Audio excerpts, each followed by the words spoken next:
बाढ़ और भूस्खलन से जूझ रहे पूर्वोत्तर के राज्यों में 34 लोगों की मौत हो चुकी है। असम में बारिश का 132 सालों का रिकॉर्ड टूट गया है। बाढ़ प्रभावित क्षेत्रों में राहत और बचाव के लिए एयरफोर्स और असम राइफल्स को बुलाया गया है। आइए जान लेते हैं कि पूर्वोत्तर में इतनी बाढ़, बारिश और भूस्खलन का कारण क्या है। पूर्वोत्तर के राज्यों में बाढ़ और बारिश कहर बरपा रही है। असम, मणिपुर, त्रिपुरा, सिक्किम, अरुणाचल प्रदेश और अन्य राज्यों में केवल 3 दिनों में बाढ़ और भूस्खलन के कारण कम से कम 34 लोगों की मौत हो चुकी है। असम में बारिश का 132 सालों का रिकॉर्ड टूट गया है। पूर्वोत्तर में भारी बारिश एकदम नई बात नहीं है। यहाँ की जलवायु ऐसी है कि खूब मानसून बारिश होती रही है। हालांकि अब ये हद से ज्यादा हो रही है। भारी बारिश के कारण बाढ़ और भूस्खलन इन राज्यों में आपदा बनकर कहर बरपा रहे हैं। इसका सबसे बड़ा कारण है जलवायु परिवर्तन, जंगलों की अंधाधुंध कटाई और अवैध खनन। जलवायु परिवर्तन के कारण बारिश के पैटर्न में भी बड़ा बदलाव आ गया है। मानसून के सीजन में अब यहाँ बेहद कम समय में तेज बारिश होती है। इसके कारण मानव निर्मित जल निकासी प्रणाली तो कम पड़ती ही है, प्राकृतिक जल निकासी प्रणाली भी ध्वस्त हो जाती है।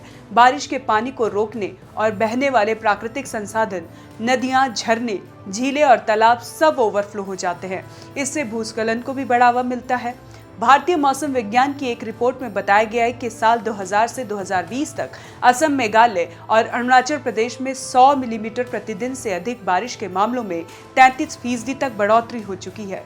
बारिश में ऐसी अनियमितता पूरे क्षेत्र की संरचना के लिए घातक है, क्योंकि इस इलाके की प्राकृतिक संरचना वैसे ही बेहद नाजुक है। हद तो जून 2023 में हुई थी, जब असम के हाफलॉन्ग में केवल 48 घंटे के दौरान 650 मिलीमीटर बारिश हो गई थी। इसके कारण घर और सड़कें सब तक पानी भर चुका था। ऐसे ही साल 2024 के मई में मेघालय में 370 मिलीमीटर बारिश हुई थी, जिसने शिलांग तक की सड़कों को तोड़कर रख दिया था।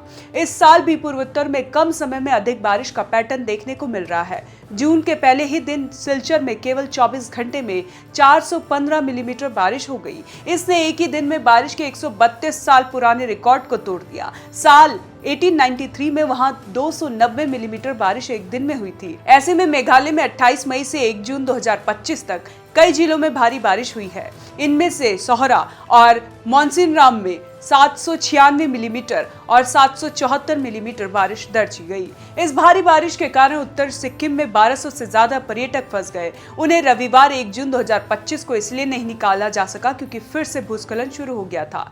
तिस्ता नदी में वाहन गिरने के बाद से 29 मई से 8 पर्यटक लापता हैं। मेघालय के 10 जिले बाढ़ और भूस्खलन के शिकार हैं। त्रिपुरा में 10,000 से अधिक लोग बाढ़ से प्रभावित हैं। असम के 19 जिलों में 764 गांव के 3 लाख लोग बाढ़ की चपेट में हैं।